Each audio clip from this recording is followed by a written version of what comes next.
Welcome back. And in the news, it says Nigeria's army promises to accept Boko Haram leader Shekau if he surrenders.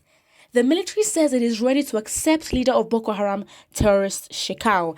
This just screams corruption to me because he is a first class terrorist. In America, you don't recruit a terrorist that has been trying to break the country back into the military. I mean, he's such a powerful man. And how do you think that he gets young people or deceives a lot of uneducated people to get into his army? Because he basically is manipulative and he knows how to convince people, know their sensitive areas, just know how to pick on them, manipulate them to think they're doing the right thing. And you don't understand, maybe in the military, as he's being accepted, he could turn the whole army against the country and then try to overtake. That is basically what could happen because he is a very smart person. For him to have been going far and far and actually destroying places in Nigeria, making people homeless, and he hasn't been caught for this amount of period of time, it says a lot that he has equipment, he knows strategies, he knows how these kind of things work. It continues and says, however, the military says his surrender must follow laid down procedures for surrendering during conflict or war. Going further, the military says it will profile the terrorist according to international standard.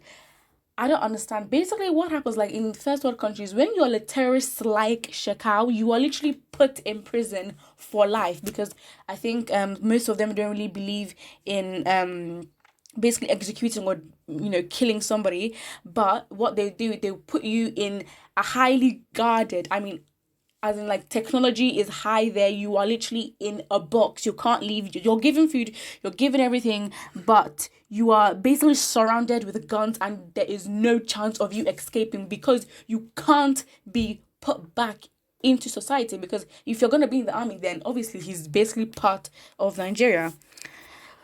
Going further, the military says it will profile the terrorist according to international standard. In efforts to end the insurgency war once and for all, the Nigerian army has disclosed that it will accept the offer if the leader of Boko Haram, Abubakar Shekau, decides to surrender. According to the army, if Shekau follows laid down procedures for surrendering during conflict or war, the military will profile him according to international standard, the Daily Trust reports. This was disclosed by the coordinator of the Directorate of Defense Media Operations, Major General John Eneche, during an interview on Channels TV. He says Shekau's recently released videos are subject to forensic analysis, though there are rumors that they are ready to surrender. If the insurgents truly want to surrender, there is a procedure to do that. If Shekau surrenders through the procedure, we will accept, he was quoted to have said. Now, I don't see any reason as to why Shekau would want to surrender. And if he wants to surrender, as in willingly just saying, you know what, I'm going to surrender, Nigeria should be even more scared because he is a smart, like, you don't just recruit and go kidnap girls from a school. And you think you don't do that with a basic kind of thinking. He's strategic, he knows what he's doing. So it is very dangerous and Nigeria should be at alert.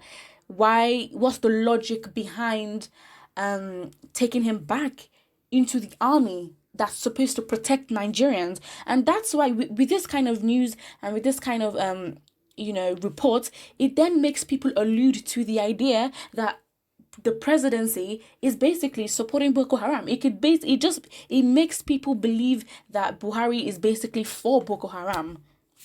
I mean, that's what it could be.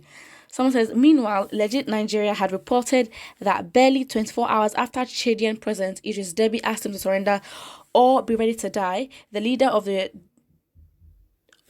basically Boko Haram, Abubakar Shekau, has threatened to go after him. He was reacting to the huge loss suffered by his sect last week's encounter with the Chadian soldiers. Legit Nigeria gathered that in less than 5 minutes of audio message released by the sect, a rather subdued Shekau said his fighters would go after the Chadian president for his war against the sect. According to newspaper, Shekau, who spoke in Hausa, said despite the setbacks inflicted on Boko Haram by the Chadian troops in assault coordinated by Deby, the sect was ready to fight on. He said today is Monday the 6th in the month of in Shah Alau Shaban, the Hijrah of the Prophet of Allah from Mecca to Medina 1441. We believe after this introduction, we heard certain things from Chad from a certain individual named Idris Deby. He, however, consoled the troops for the heavy casualties. He says, "My fellow brethren, take heart and endure. This kind of thing has happened to many. They endured, and Allah gave them victory." He vowed to gun that the changing president, saying, "Idris Deby, you are in trouble. Idris Deby, you are in trouble. You made us to be calling your name because you are fighting Allah. The people of Chad, rise up."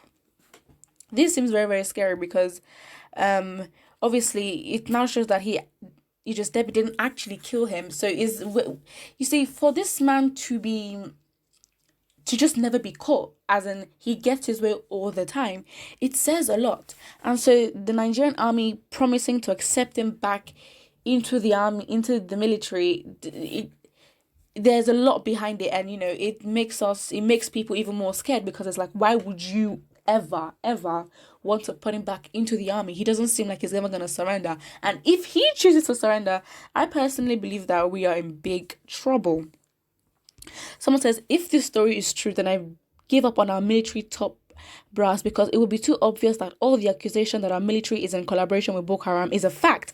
That's what I'm saying. It alludes to that idea, and some people have been fooling the Nigerian populace for years, and it will not be out of place if Nigerians ask that there be forensic audit of the military activities since the advent of Boko Haram in the country. Someone says, let him release the Chibok schoolgirls and those that are in his cell. Someone says, it's okay, you both are militants. Says, no one can fight God. If he's willing to lay down the arms, let him, and he should go and sin no more. What do you guys think of that? Someone says they might even grant him full presidential pardon and send him overseas with taxpayers' money. Very possible. I mean, at this point, anything can happen, because he's literally, the government seem as though like they are in support of him. I mean, to imagine that Buhari wanted to send some of the ex army of the Boko Haram to abroad to actually go for education. It doesn't make sense. Someone says Sudan President and Donald Trump will come for him. There is a bounty of $1 billion on his head from American president. It shall be collected, and it will be delivered by the same Bono collaborators in this deceitful Boko Haram war against the Nigerian people, Christians, and mankind.